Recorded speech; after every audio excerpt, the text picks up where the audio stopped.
Oh my gosh, how are you? I love that. You look so good. Did you do something to your hair? Oh my God, yes, we should totally hang out. I'm gonna text you, okay? It was so good to see you.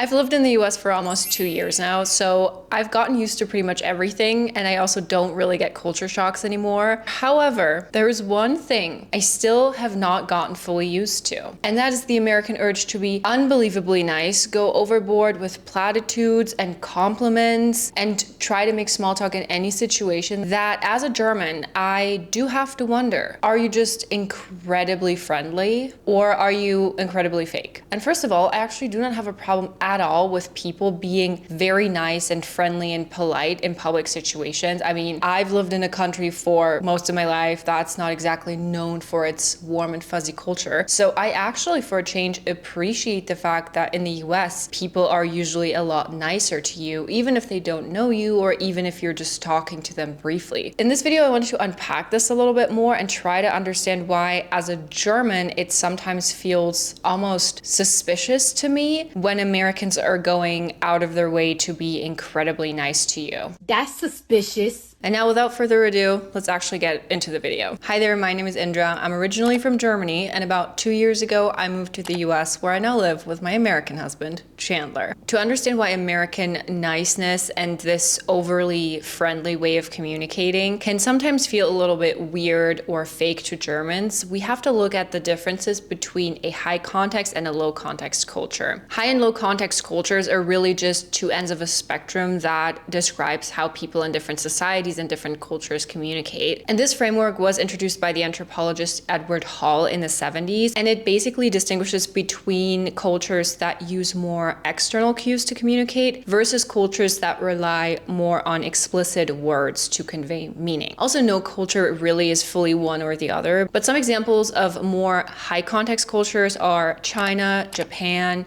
a lot of countries in the Arabic world, as well as Brazil or Mexico, for example. And examples of low context cultures are the United States, Germany, Great Britain, Australia, Canada. And now you might be wondering, wait, if both Germany and the United States are low context cultures, doesn't that mean they communicate similarly? Yes and no. First, let's look at some of the differences between how a high context culture communicates versus how a low context culture communicates. Communication in a high context culture is a lot more implicit and indirect and ultimately a lot more nuanced. And a lot of the communication is determined by the relationships between the people. High context cultures also rely more on nonverbal cues, and they're less confrontational. And low context cultures are a lot more direct in the way they communicate. They're more explicit, and meaning is also often literal. So the meaning is contained in the words that are actually said and not necessarily in the relationships or in the tone of voice or nonverbal cues. It's all very direct. Even though both the US and Germany are classified as a low context cultures in this framework, compared to Germany, the US is actually more high context. So Germans are on the far end of the low context cultures. So Germans are very low context, meaning they're very direct, very explicit, and the meaning is very literal, and Germans aren't as afraid of being straight up and being honest and potentially slightly more confrontational. But the US on this framework is slightly less low context than Germany, which means that communication in American culture also tends to be a little bit more implicit,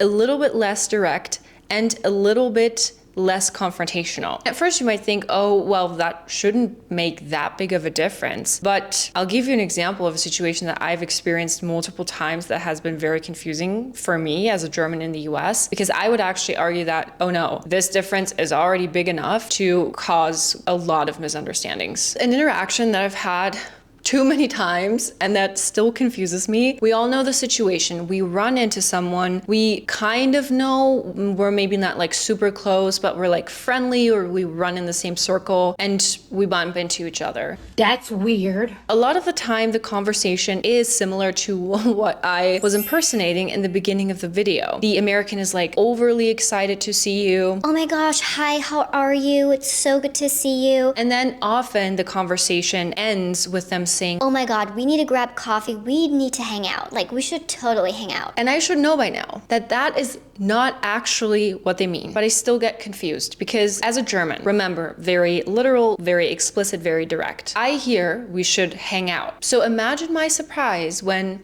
days go by, weeks go by, months go by, and I never hear from that person again. So the American was probably just trying to make an effort to be very friendly, because usually at the end of conversations like that, there is some sort of expectation like, oh, should we hang out? Should we not? And if we're not saying something, it could be like awkward, right? Because we're both acknowledging we don't actually want to hang out. As a German, that happens, and I wouldn't think that that is so terrible and so awkward. But that is, I think, where the cultural communication differs. And the German would have been okay with it being awkward for a second and then moving on. But the American is going a little bit more out of their way to make the other person feel good in the moment and say this platitude. And you can always make the argument, oh, maybe that person wanted to hang out and they just forgot, or they were too busy, or something happened. And sure, this has also happened to me in Germany before. The amount of times where it happens in Germany, the amount of times where it happens in the US. This has happened to me so many times in the US, and I've only been here 2 years. It hasn't happened that frequently in Germany. So compared to Germany, the US is a little bit more of a high context culture, which explains why this overwhelming friendliness can feel so confusing to a German who is just used to a more explicit and direct style of communication, while the American might try harder to make the other person feel good in the moment. Another cultural difference or cultural nuance that I think is really important to look at is the difference between an individualistic culture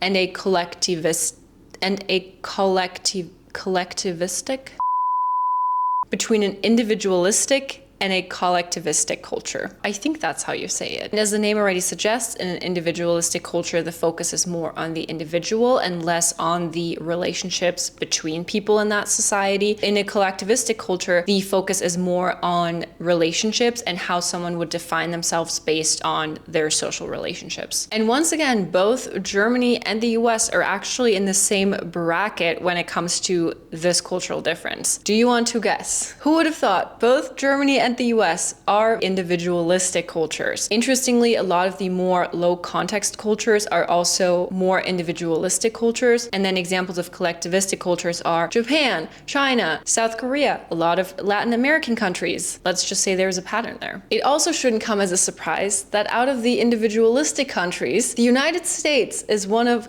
the most individualistic countries with a score of 91, while Germany has a score around 67. So on that scale, the US is far more individualistic than Germany. And there are two specific characteristics that I think are really interesting when we look at the comparison between an individualistic and a collectivistic culture. When it comes to relationships in these two cultural spectrums, highly individualistic cultures treat relationships as a lot more fluid, which means that relationships are a lot more at will, and they can also dissolve a lot more quickly if they don't serve the individual anymore. More collectivistic cultures view relationships as a lot more obligatory, and there's a sense of having this duty to the other person. The other difference that I thought was also really interesting is highly individualistic cultures also have a higher emphasis on self-reliance compared to countries that are very collectivistic. Collectivistic cultures have a stronger sense of community and also shared resources. With this in mind, when I now look at so many interactions and conversations and small talk I've had with Americans, this adds another layer to my understanding as to why it would have been confusing to me. Because when someone says to me, we should totally hang out, I usually understand that there is this sense of obligation there, because I know that I wouldn't say this to someone if I didn't necessarily mean it, which also means that if someone says we should hang out, in my brain, there is a duty, a norm that you should also follow up with that person. I mean, there literally is a German saying that goes, was muss, which translates to you have to do what you have to do. So in this scenario, as a person who grew up in Germany, I am more low context, which means I'm more direct and I also take things more literally, but I'm also slightly less individualistic, which means I do think that situations often come with a bit more of an obligation and a duty to do what you say you're gonna do. But because the American comes from a culture that is comparably more high context, they're less direct in the moment, so they are going to say something nice for the sake of keeping good vibes. But because the American is also more likely to be more individualistic, they feel less of a duty or less of an obligation to also follow up with me. This is something that can feel very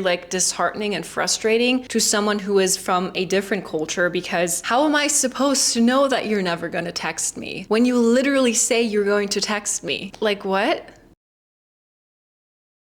So then if I try to zoom out a little bit and look at the cultural differences, I don't think it's necessarily a fair assessment to say that Americans are being fake when they're being so nice in small talk situations. The American in that moment isn't actively thinking, I'm gonna tell this girl I wanna hang out and then I'm gonna ghost her. Instead, and I hope I was also able to show this a little bit in this video, it makes sense that Americans communicate in that way if we look at the culture that is shaping the communication. And the same is true when I look at how I grew up in Germany, more low context and less individualistic. It also makes sense that my communication was shaped in a way where I'm just used to conversations being more direct and more literal and potentially also a little bit more confrontational. American communication is also just as reflective of the context it exists in. This is also why I try to make these longer videos, because I'm really interested in understanding how a culture actually works and why people act a certain way in a certain culture. These are the things that I want to try to explore and also explain on this channel, because I really think that is a way that we can have a better understanding for each other and have more fruitful conversations about the different cultures instead of just living and existing in miscommunication. With that being said, I hope you enjoyed this video. I hope I was also able to explain these differences. Thank you so much for watching. Don't forget to like, comment, and subscribe to my channel. Smash. And I'm gonna see you again very, very soon in my next video. Bye.